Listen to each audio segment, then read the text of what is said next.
welcome. It is time once again for CU Immigration here on WRFU LP, Urbana, 104.5 FM. I will be your host for this evening. My name is Mr. Garza, and I am here to let you know that WRFU is an open forum for the Urbana-Champaign community. Views expressed are those of the speakers and are not intended to represent WRFU, UCIMC, the Urbana Socialist Forum, or UPTV, as we like to say on the televised version of this show. These views are our own, and by our in this instance I mean myself and well, I guess anybody who wrote anything that I end up reading in the way of news, because that would be their view. Although I know a lot of newscasters like to pretend that they are approaching a subject in a neutral way. You know, and I know, that they are presenting a viewpoint along with their studied neutrality. And for my part, I don't even pretend to be neutral. I have a viewpoint, and I express my view, often in no uncertain terms. Sometimes I, massage it a little bit to make it more diplomatic, more radio friendly, possibly. I mean, that's part of the thing. Let me point the microphone at myself for a change here. Yes, okay. Yeah, I mean, I sort of temper my views a little bit so that they aren't over the top. But they are my views, and I allow myself the freedom to offer them to you, and you have the choice of saying, he's right, which I'm assuming, of course, that you'll say, because I'm always right. Or, no, not actually, but, I always think I'm right. Well, I don't even always think I'm right. I always approach, no, I don't know. I'm not even sure how to put it. I mean, that's like an interesting thought, if you think about it. Like, don't you think that you're pretty much right most of the time about most everything? I mean, that's how opinions are formed. If you thought you were wrong, it wouldn't be your opinion. You'd be going, well, actually, I'm wrong about this, but it was really pretty hot today. When you say things thinking or feeling that is the correct interpretation of things. And when you're not sure of it, most of us go, well, I don't really know, but it seemed to me that XYZ, or I kind of felt that, So, yeah, I mean, I guess I'm not being totally ridiculous when I say that I think I'm always right. I think I am. I'm willing to find out differently and alter my views accordingly, but when I offer an opinion about something, I think it is the right opinion. So yeah, I think I'm always right. I will add the caveat onto that I often find out that I'm not. But I think I am, at least. So, I mean, you got to give me that much. It's like I go at it with a sort of a positive-ish attitude that I'm probably right until I discover more information about this and then realize that there's more to it than I am taking into account. But anyway, be that as it may, speaking of the weather, which I did sort of, you notice I kind of snuck that in there earlier, we're back to hot days again. Very hot. It's summer now, officially summer. So I suppose when it's hot and you're all like, covered in sweat, you can say, well, after all, it is summer. So it is summer and it is hot. So please be careful. Those of you who, like me, are delicate when it comes to heat issues. For a relatively smallish guy, I'm surprisingly robust in a number of ways. Like I can carry my own end of a heavy thing and that sort of thing, and I surprise people from time to time. We think, oh, he's not a big, huge, hunky guy, but he's pretty strong, But I have my delicate points, and one of those is certainly heat. I cannot deal with a lot of heat. I've tried. I try to ignore it. I end up mostly with a really bad headache afterwards. So I know it can't be good for me, and it doesn't feel good for me. So that's just something I know about myself. It's weird. I just can't deal with heat that much. I don't like cold, but I can handle it. But heat, nah, not at all. Anyway, this has nothing to do with the topic of this show. The topic du jour, that is every jour. Is that right? Jour? I don't know. Anyway, the topic du jour that is always the topic du jour on the show, if I'm using that phrase correctly, is immigration. What a surprise. The name of the show is CU Immigration. And on this show, we talk about immigration, or at least I do, and other people do when they're on with me, but there are a lot of people who are more or less afraid to go on the radio out there. I wonder why that is, because radio is so friendly. There's you just talk, and your audience is, as far as you know, it is imaginary. I mean, I happen to know that there's at least one or two people listening to me right now because they told me. But other than that, it may be entirely in my imagination that I am being heard by somebody. And it could be that when this is broadcast on UPTV, which happens on Fridays, I believe. I need to figure out exactly what time that happens. Or when I put it on YouTube, I mean, it could be that absolutely no one is watching and or listening to it. So it is entirely possible that I'm just talking to myself, more or less.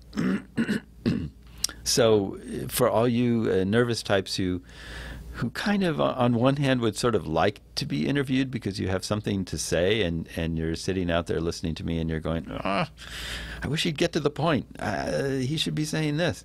This is an important point that he's missing. Yeah, come on and make those points, because they need to be made, and you're the person to do it. You're the best person to do it because you're thinking it right now, that this is the thing that ought to be said. So by all means, this is an on-air plea for guests, because I don't like listening to me talk by myself endlessly any more than you do. And possibly a lot less, since I hear it more often than you do, probably do. Okay, anyway, on to immigration. So there's all sorts of things. I thought the Supreme Court would have, I thought they were going to do that. I thought they were announcing today. I have yet to hear anything. So I'll read this. This is from Voice of America. And it talks about Supreme Court ruling on the case. Anyway, Rosario Reyes says las pandillas, or gangs, always lingered in her neighborhood in El Salvador, but she became even more afraid after her brother-in-law was assassinated in a shooting on his way home from work. Gang members shot him 12 times during a robbery. She feared for her life, her husband Ramon, and their two young children Ricardo and Jose. Although her brother-in-law was not a gang member, the family began to receive threats. The Reyes then decided to move to a place where they could find safety. Ramon left El Salvador in 2002, and a year later, Rosario began the difficult journey to meet him in Maryland. This path included days of traveling until she crossed the U.S.-Mexico border. My husband and I, we were afraid. We wanted to get away from the criminality, she said. Rosario Reyes and her family are among the 4 million undocumented immigrants who could be allowed to live and work legally in the United States without the constant fear of deportation. A decision could come this week. I thought it was today, but so far no. If the U.S. Supreme Court rules in favor of President Barack Obama's immigration actions in the landmark case United States v. Texas. What's going on here? Oh. Man, this is slow. Okay. The case focuses on Obama's 2014 Deferred Action for Parents of Americans and Lawful Permanent Residents, or DAPA, and the expansion of the 2012 Deferred Action for Childhood Arrivals, known as DACA. The measures would protect young immigrants from deportation if they were brought to the U.S. as children. They would also extend deportation protections to undocumented parents of U.S. citizens and permanent residents who have been in the country for some years. Both actions would allow them to work legally for a period of 2 years, subject to renewal.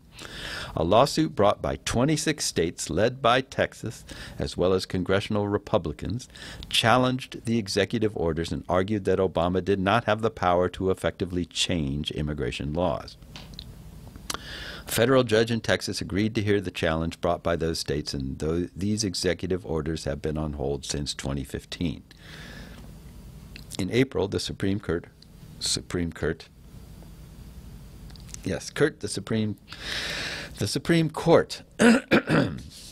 let me try that again. Excuse me. In April, the Supreme Court heard both sides of the case. Texas Solicitor General Scott Keller, arguing for the lawsuit, called the president's orders one of the largest immigration changes in American history, saying the program defers deportations and changes a person's immigration status since it allows undocumented immigrants to obtain work authorizations.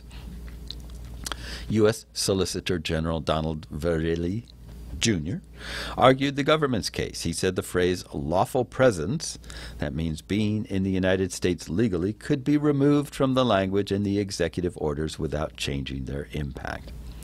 The president said he took the executive actions after Congress failed to overhaul the immigration system.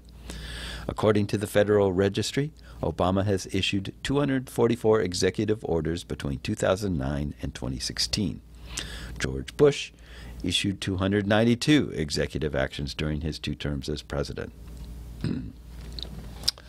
So, Supreme Court justices could side with Obama administration policies and allow the 4 million immigrants who qualify under the executive actions to live and work legally in the U.S.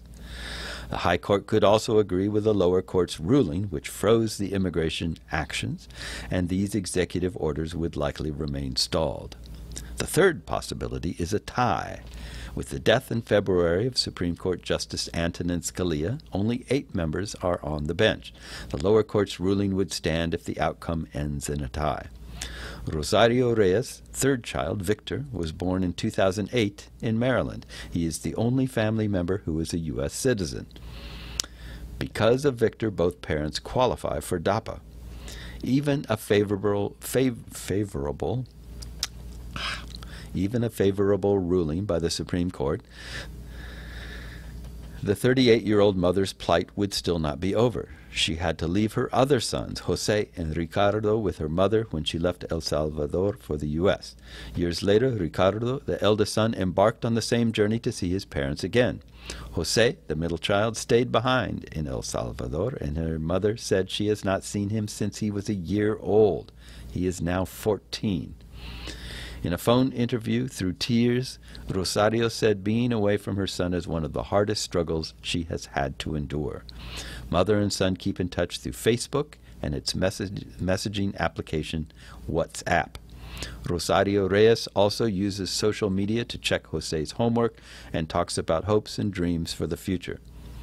He says, "Mom, I love you very much. I want to see you, but I don't want to be undocumented. I want to be free. I have dreams," she added. The family is hoping to work with U.S. authorities to get Jose a visa. Son Ricardo is a DACA recipient. He graduated from a Maryland public high school and is now working to pay for his college education. Rosario Reyes takes care of children while her husband works in construction. "We are not criminals. We are honored people. We work hard. I have faith that the ruling will be a yes and we will be free," she told VOA. So yeah, we have discussed this situation many times on this show. I was really hoping, I had really thought, for some reason, I don't know why I had it in my head that today they were going to issue a ruling on this, but I did, and so I was looking for that, but so far I haven't seen it. It's tough. I mean, it's tough given the political climate. It's unbelievable to me that that people are still able to use this topic so successfully as a wedge issue. A wedge issue, for those of you not unfamiliar with the term, is just any topic that you can kind of divide people with. And they're certainly dividing people with the topic of immigration, as we have discussed many times. And this is just one of many ways that they're doing it. And yeah, so we shall see. I still hope.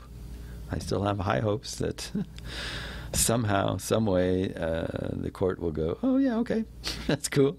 Let's do it. Because, you know, I mean, it really isn't, it's not changing the laws. All he did was just, well, we all know what he did. Anyway, okay. Where was I?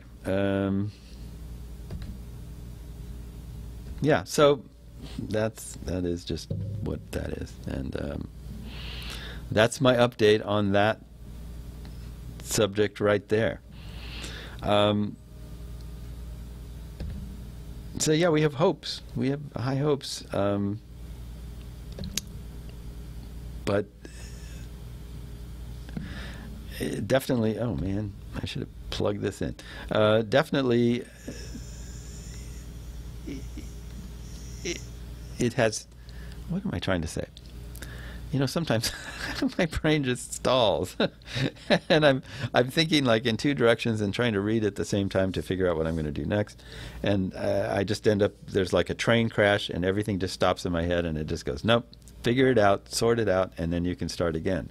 And being a radio personality, I want to keep talking so that you, the listener, doesn't have to deal with my mental traffic jams, but unfortunately every now and then I just can't even do that.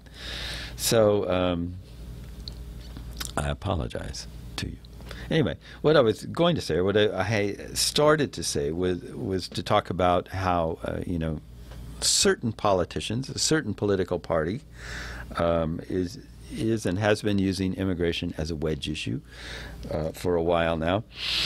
And so I thought I would read you, I mean, certainly after the last, the attack in Orlando, you know, Mr. Trump has been going back to his old tricks again and talking about deportations and refusing entry to everything. You know, I mean, just trying to raise the fear factor as much as possible. So I thought this was an interesting story to read. It's from The Guardian, and The Guardian has some pretty good reporting these days and pretty good stories.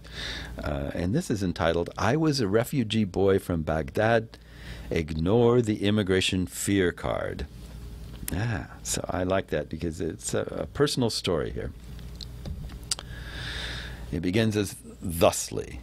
I'll get to my refugee story in a minute, but first let's jump to the happy ending. Well, a sort of happy ending. The setting is my parents' house in New Malden, Surrey. I was 13 and incredibly happy to be living in a house with a big garden after many years of country hopping and cramped accommodation. What's more, I was super excited about the prospect of getting a dog. My younger sister, who was just as excited, was a junior member of the RSPCA, and she had suggested we get a dog through them. All we had to do was pass a routine check. When the day of the inspection arrived, I was the only one at home to meet the lady from the RSPCA. The lady was slim and had shoulder-length black hair. She may have worn glasses, or I might have put them on her face in later years as I recalled this episode. What I am sure about is that she carried a clipboard. I don't remember her name, but let's call her Anne. She looked like an Anne, prim and serious.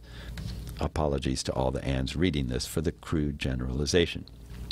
Anyway, I showed her around the house as she checked the various rooms and ticked little boxes on her form.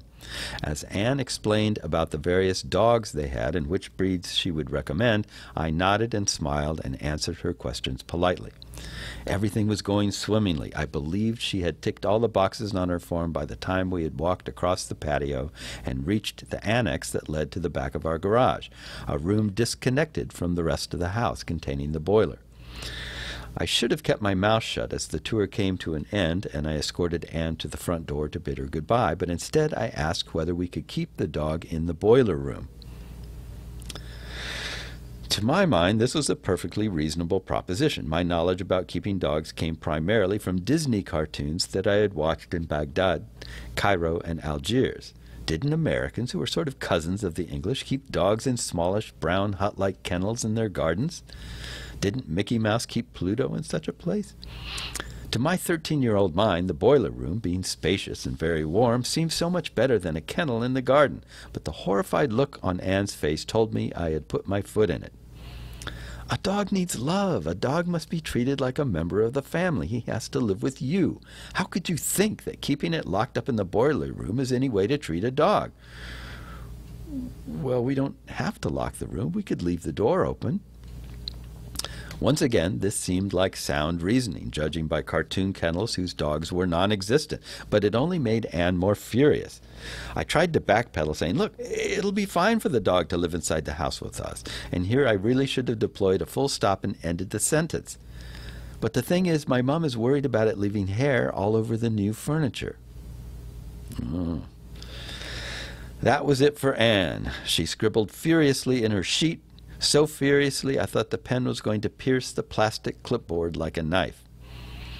I'm recommending that you be denied the right to have a dog. Furthermore, I will make sure that your house remains on our blacklist for as long as possible. My memory from that point on is hazy, so it might be an exaggeration to say she stormed out, but then again, it might not. I realized that day that it was going to be a long, hard struggle to learn all the rules of my new homeland. My dream of owning a dog started back in Baghdad in the late 1970s. My parents and I lived in my grandfather's house, 3 stories high with a garden. It was the perfect playground for a young child. The sky was almost always blue and the rose fragrant like no other roses that I have encountered since. My father had grown up with a smart dog that he loved called Ciro. Alas, Ciro was poisoned, but stories of his escapades made me want to own a dog, and Dad was contemplating buying one for me. In the Iraq of the late 1970s, life was extremely good for middle-class families like mine. Dad worked as a sociologist in a research center, and Mom was a pediatrician. The oil boom meant that salaries were high, and my parents used any excuse to throw lavish parties. The adults would celebrate my birthday by getting gloriously drunk and dancing till the small hours to the latest Boney M records. In the summertime, we would sleep on the flat rooftop under a canopy of dazzlingly bright stars, and I would pester Dad to name the various constellations. A change took place that didn't seem so significant at first.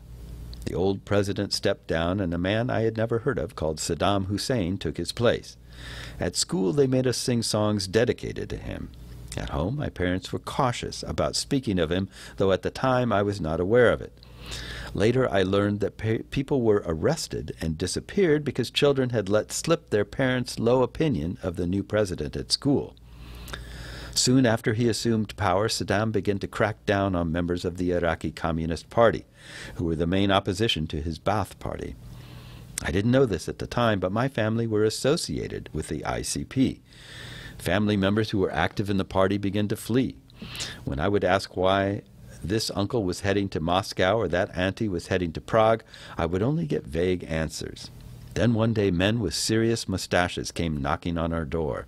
Would my father care to join them for a little chat? Mum's face grew ashen as the hours passed slowly and Dad hadn't returned. I knew something was wrong, but not my mother nor my grandmother would tell me why Dad was suddenly taken away. When he returned, Dad wouldn't tell me who those men were or what they wanted, and life seemed to go back to normal. As summer approached, we went to the open-air cinema where I saw Lady and the Tramp and became lost in dreams of owning a spaghetti-eating dog. When I broached the subject with Dad, he seemed less enthusiastic about it than before.